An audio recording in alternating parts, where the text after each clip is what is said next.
Hai teman-teman semuanya, apa kabar? Tentunya teman-teman semuanya di dalam perlindungan Tuhan dan selalu diberkati oleh Tuhan Yesus Kristus.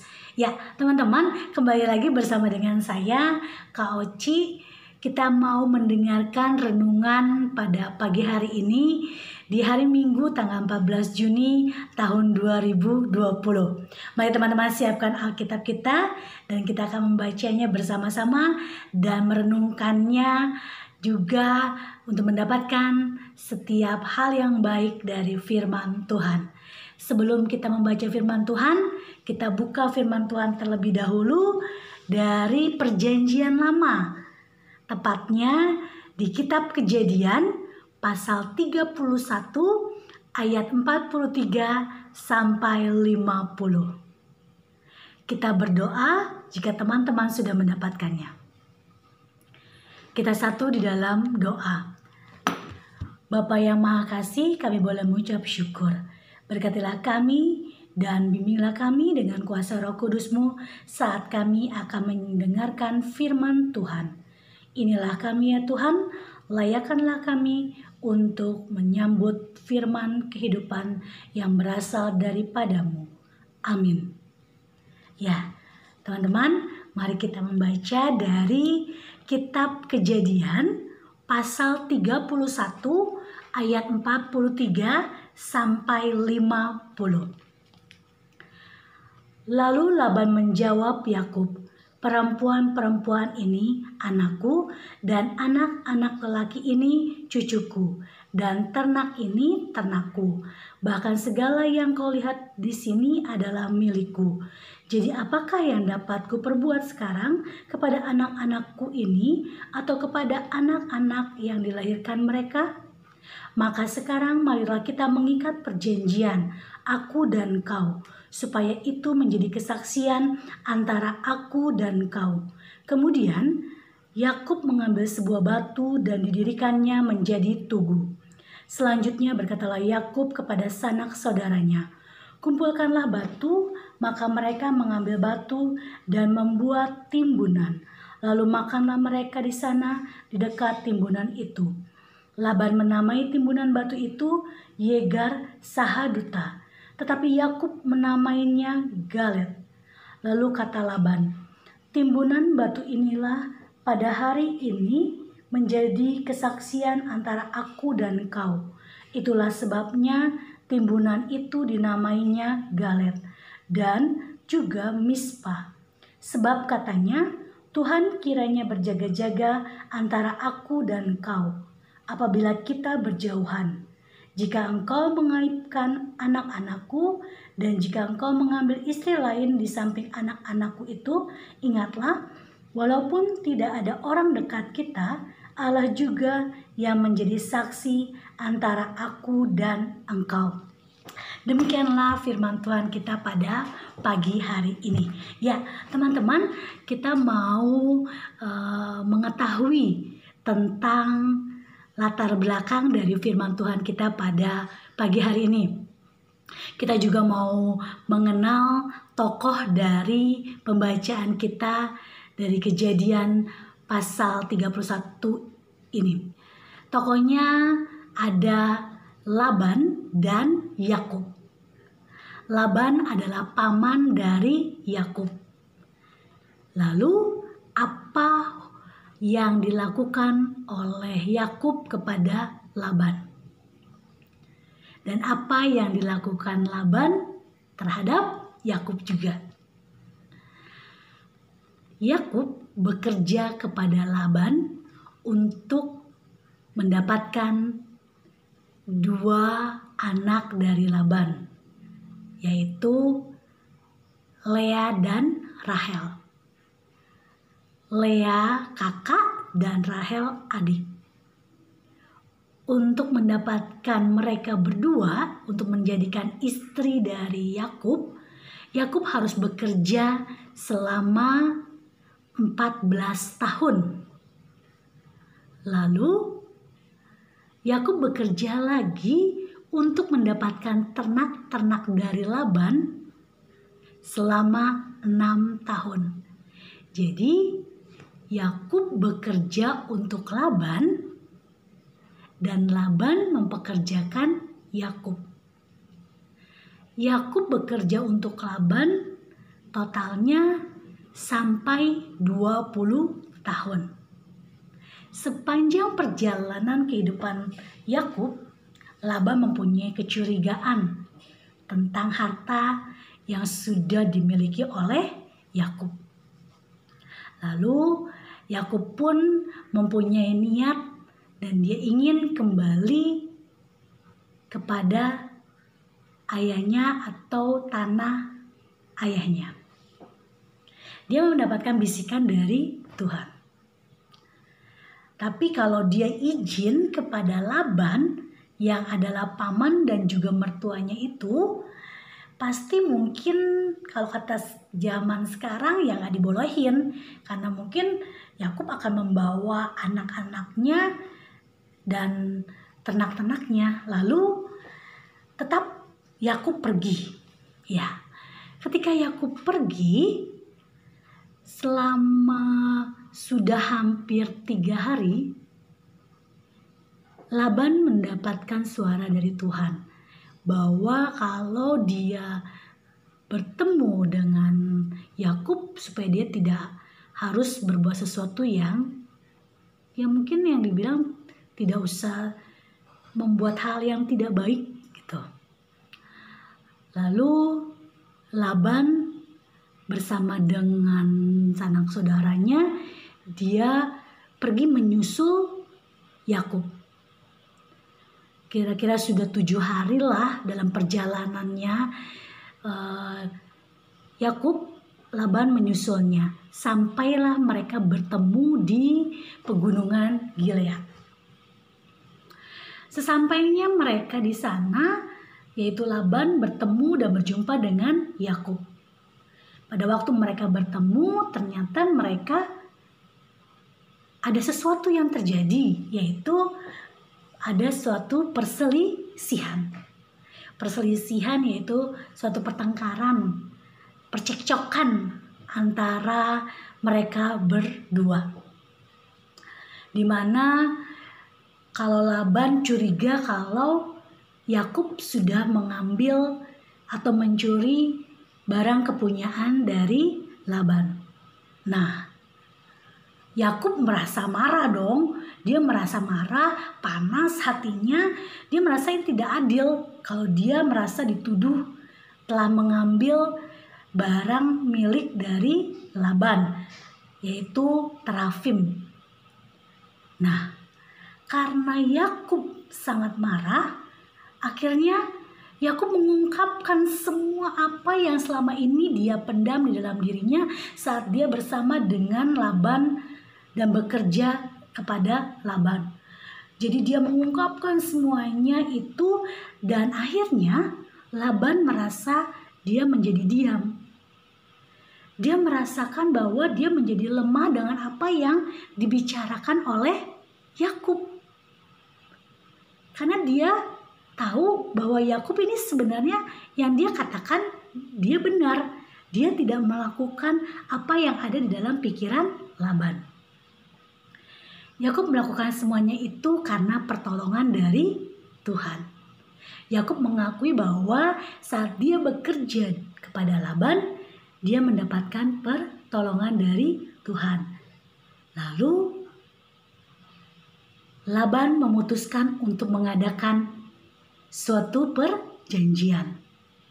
Dan akhirnya perselisihan di antara mereka sudah selesai dan tidak lagi berlanjut. Laban bilang, mungkin waktu itu dia bilang, ya sudah kita selesaikan saja, kita berdamai yuk, kata si Laban. Tapi mungkin Yakub bilang dalam hatinya bahwa kita harus membuat sesuatu nih sebagai tanda, sebagai bukti bahwa perselisihan ini selesai. Karena berkat dari Tuhan juga. Lalu Yakub menyuruh sanak saudaranya semuanya untuk mendirikan sebuah tugu. Yaitu tugu tanda perjanjian antara dirinya dengan Laban. Nah, tugu ini dinamai dengan Tugu Yegar Sahaduta. Tugu ini terbuat dari tumpukan-tumpukan batu yang menyerupai seperti meja. Tugu ini benar-benar menjadi bukti perjanjian yang dilakukan antara Laban dengan Yakub. Yakub meyakini bahwa semua yang dia lakukan itu karena pertolongan Tuhan. Sehingga dia mau mendirikan tugu tersebut. Dari tugu tersebut akhirnya ada kesepakatan di antara mereka berdua. Yang intinya di antara mereka berdua tidak lagi harus mengurusi kepentingan masing-masing. Kamu ya kamu, saya ya saya. Mungkin dalam hal ini kita tidak boleh lagi mengurusi apa sih yang menjadi hal yang harus kita ingin tahu dari orang tersebut. Demikian perjanjian di antara mereka untuk selanjutnya. Karena ada hal yang harus dipahami, apapun yang akan kalian lakukan masing-masing pribadi, Tuhan yang akan tahu semuanya. Walaupun orang lain tidak mengetahui. Oke, teman-teman, dalam kondisi sekarang kita mau kaitkan. Kita sudah memasuki di masa new normal. Oke, apa yang ada dalam benak kita semuanya tentang new normal? Kehidupan baru? Ya, kehidupan baru yang akhirnya kita harus dan kita boleh memaksakan diri kita untuk memahami dulu apa yang menjadi dasar untuk kita bisa masuk di dalam new normal. Tentunya hal yang utama adalah kita harus merubah cara pikir kita dengan cara yang lebih positif, dengan cara yang berpikir lebih baik. Lalu kita juga mau hidup menurut kehendak Tuhan. Apa yang mau kita lakukan? Kita mau melakukannya dengan puji-pujian kepada Tuhan. Dalam hal apa? Dalam diri kita sendiri. Kita mau menjadi baik bagi diri kita. Bukan hanya untuk diri kita, tapi untuk orang lain juga. Kita boleh menyadari saat ini. Ternyata di saat new normal ini kita boleh berpikir. Kalau akhirnya kita sadar nih. Ternyata gereja itu penting ya. Ternyata beribadah di dalam gereja itu adalah suatu kebutuhan ya. Atau sekarang ini kita boleh merindukan masa-masa kita sekolah. Kita langsung berpikir ternyata ya ampun, ternyata sekolah itu sangat-sangat kepentingan bagi kita ya gitu loh. Itu yang melekat dalam diri kita. Nah, yuk kita mau menyadari semuanya itu, bahwa semua itu adalah penting. Nah, bagaimana juga kita mau menjadi orang yang lebih baik kepada orang lain. Kita mau sadar. Sekarang mungkin nih semualah, hampirlah semua teman-teman laki-laki, atau bersyukur kalau tidak ya, mungkin ada yang masih mencoba-coba atau melakukan merokok. Ya kadang-kadang mereka berpikir bahwa itu untuk keinginan mereka sendiri dan gak merugikan orang lain. Tapi bagaimana ketika ada orang atau teman kita yang berkata seperti ini, coba deh ketika kamu menghisap rokok kamu, ya asapnya itu kamu gak usah hembuskan, tapi kamu hisap lagi. Bagaimana pernah pemikiran teman-teman?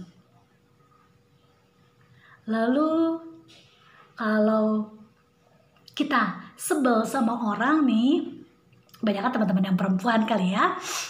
Kalau kita sebel sama orang, ya udahlah, nggak usah Kita ngajak orang lain untuk sebel juga sama orang yang kita sebelin. Atau kalau kita mau melakukan sesuatu yang tidak baik, janganlah kita memprovokator atau jangan jadi penggerak untuk hal yang tidak baik bagi semua orang.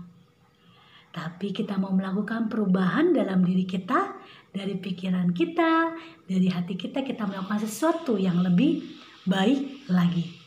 Nah, kita dapatkan semuanya itu karena pertolongan dari Tuhan. Oke, kita mau mengasihi teman-teman kita yang lainnya juga dengan cara bahwa Tuhan sudah merubah kehidupan kita. Dan kita boleh bersyukur dengan tanda pujian dari diri kita sendiri bahwa itulah yang harus kita lakukan. Anugerah yang Tuhan berikan menjadi pembelajaran untuk kita lebih baik dari hari ke hari. Ya, teman-teman, itulah firman Tuhan yang boleh kita renungkan pada hari ini. Kalau Yakub boleh mendirikan Tugu Yegar Sahaduta, nah kita juga mau mendirikan batu perjanjian yang bukan harus sama dengan membangun batu-batu, tapi kita mau mendirikan batu perjanjian tersebut dalam versi teman-teman semuanya. Kita mau membuat batu peringatan bagi teman-teman.